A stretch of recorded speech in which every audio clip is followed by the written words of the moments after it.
Bob here. Welcome to Vinyl Finds on the Bob Bradley YouTube channel. This is number 72. That's right, folks. Number 72. That's right. Went out digging in the crates this week. The town has finally started to open a bit. Not many record stores, mostly bookstores and the like. Limited amount of people allowed inside.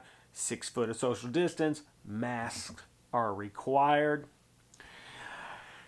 But it was nice to be able to get out and find some records. I only found a few, but I also have some albums that I was waiting for off the interwebs.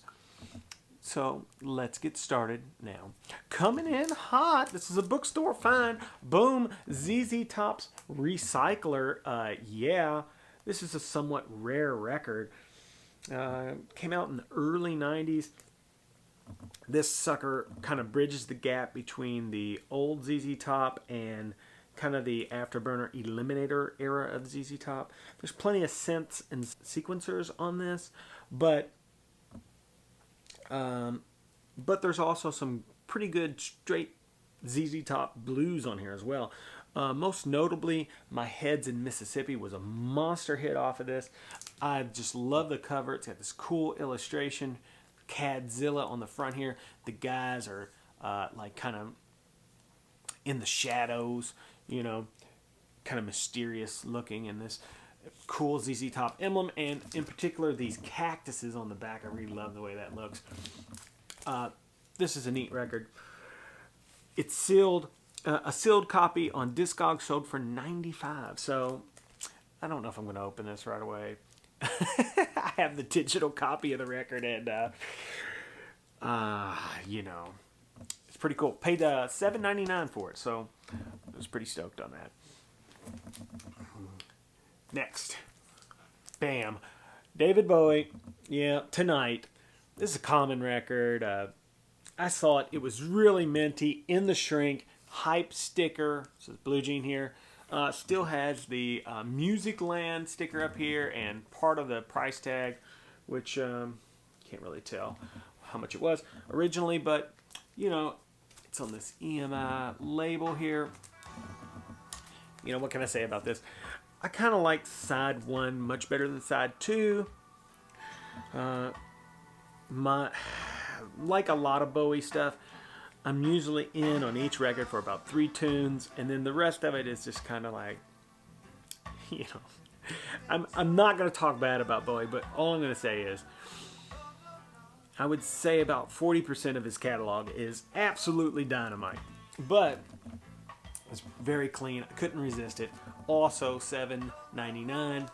Bam. Picked it up. Really, really nice. Really, really nice. So those were my 2 actual finds, like out in the wild. It was pretty exciting just to get out and find some records, though, I have to admit. Now, stuff that was coming in the mail. Bam. Kenny Burrell, introducing Kenny Burrell, if you will. This tone poet.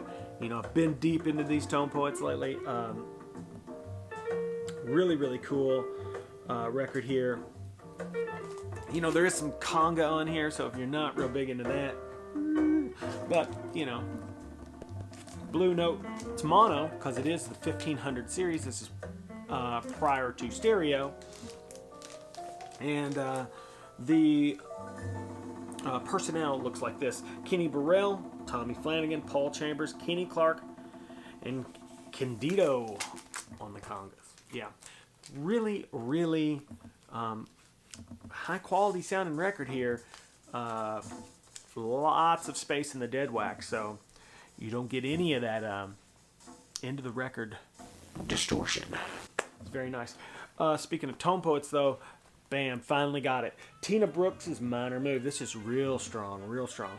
Lee Morgan, shredding. Sonny Clark, Doug Watson, and Art Blakey. Tina Brooks is killing on this. This is a beautiful sounding record. Cool looking cover. Stereo on that Blue Note label. Look at this cover. Golly. Everything about these beautiful tone poets. Tone poet. Rounding out the reissues. Boom. Johnny Griffin. Blue Note 1559. That's right. Yet another mono. But this one is a Music Matters Jazz on the SRX vinyl. Got the hype sticker hiding here. You know, talked to some buddies of mine. I had never gotten any of the Music Matters Jazz pressings before. And a lot of my friends were like, just try to find them for cheaper used on like the Hoffman Forum or something like that. But I wanted the full experience. This one does feature John Coltrane and Johnny Griffin on several of the tracks. This is called A Blowing Session, Blue Note 1559. Now, really cool. The SRX vinyl, right? It's super quiet. It really is. It's definitely really, really quiet. Very high fidelity sound of these records. How much better is it than, say, the Tone Poet series? Meh, I don't know. Maybe, I don't know. The packaging is, very similar. And I mean, it mastering is very similar. Everything's very similar. The difference? This is $70. The Tone Poets are 28, so it's a thing. Music Matters generally has the better selection of the titles. They have more of the iconic titles. They just put out Lee Morgan's The Sidewinder and, several other big titles. So I would love to see Blue Note put all that stuff out on Tone Poet. I know that I'm just saying the same thing everybody says, but it would be so nice to be able to get a Tone Poet Blue Train or something like that. But this is really cool. It's still available. All the other ones sold out almost instantly. I don't know why this one didn't. I mean, after all, they are just ripping on here. And, Mazzy showed this, and I went right over and got it. So, it sounds really great. Really, really great. Okay. Last but not least. Yeah.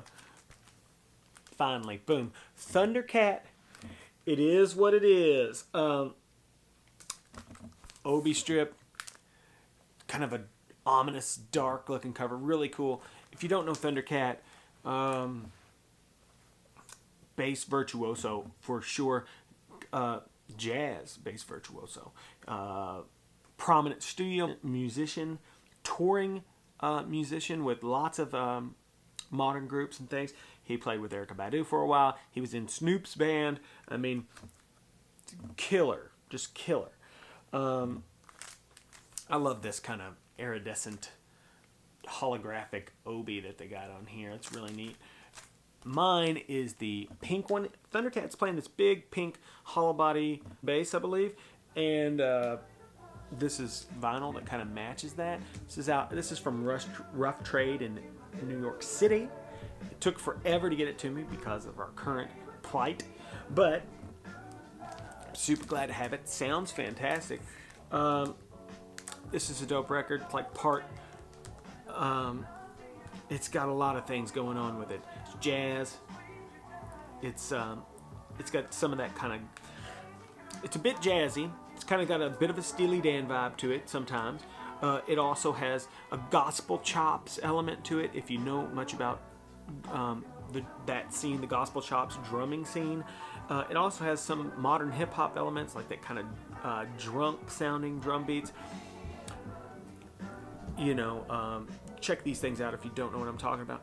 But so there is some modern kind of pop, hip hop elements to the record, but there's for sure like a psychedelic theme going on, kind of funkadelic thing. I actually separated the stereo image and listened to it with the left and right isolated, just so I could actually hear what he was doing, what was going on. There's a lot of like funkadelic things happening, and a lot of like really psychedelic reverbs and effects and stuff going on.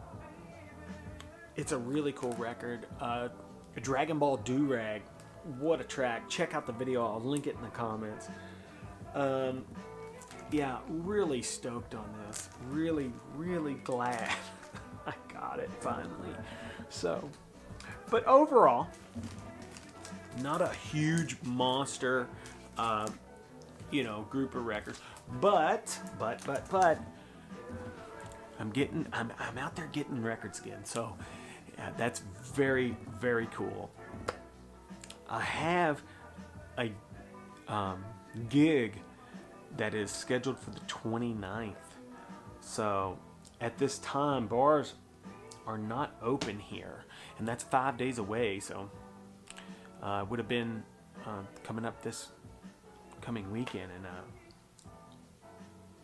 I guess I'm going to find out if that's happening, but very soon. But yeah, I just did the video, 5 Steves for Steve Carlson. So check that out and donate to Steve's GoFundMe.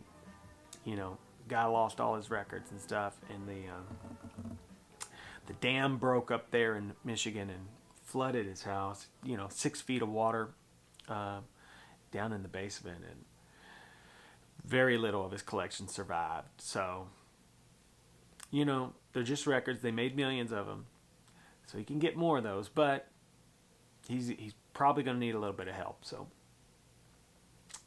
if you can slide over to the GoFundMe and maybe, you know, contribute to that, that'd be awesome. But yeah, so yeah, vinyl finds. Yes. Anyhow, please like, subscribe, tell a friend, leave some comments down below. Until we meet again, folks. That's right. Yeah, Bob out.